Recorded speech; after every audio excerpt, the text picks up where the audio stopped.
Si todavía guarda sus viejos mapas de Europa llenos de polvo en alguna estantería del salón, será mejor que los actualice. Yugoslavia ya no existe y Croacia es un estado independiente desde principios de los 90. Quizá este país todavía le recuerde a la guerra de los Balcanes, pues vaya olvidándolo, porque después de la tempestad llega la calma y hoy en día es un país la mar de apetecible. Amigos, no temáis. Croacia ha dejado atrás un pasado revuelto para convertirse en un país en pleno desarrollo con un futuro prometedor. Ya va siendo hora de que se conozca algo más de este lugar, aparte de sus célebres deportistas y los puntos que le dan en el Festival de Eurovisión. Porque Croacia, la cuna de Marco Polo, es sin duda la tierra perfecta para el viajero. Acompañadme porque estoy seguro de que os vais a sorprender. Dobrodošli u Hrvatsku, es decir, bienvenidos a Croacia.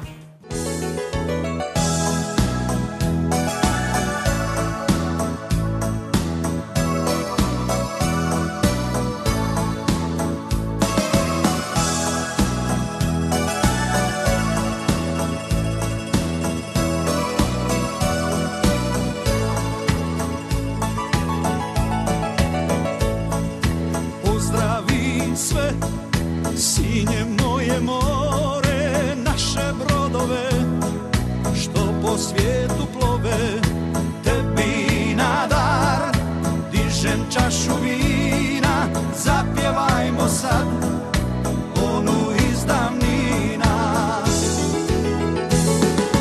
Kome bi šumilo, more moje sinje, da Hrvatske nije, da Hrvatske nije, kome bi svirale moje mandoline, da Hrvatske nije, more moje sinje, kome bi šumilo, more moje sinje, da Hrvatske nije, da Hrvatske nije, kome bi svirale moje mandoline, da Hrvatske nije, more moje sinje.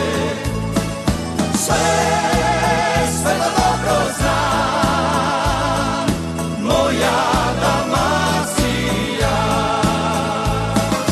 Sve to dobro znam,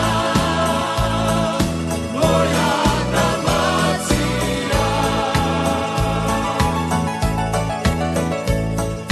Na jarbolu tvom vije barjak sreće, čuvamo ga mi, mijenjati se neće, neka samo traju oseke i plime, zapjevajmo mi.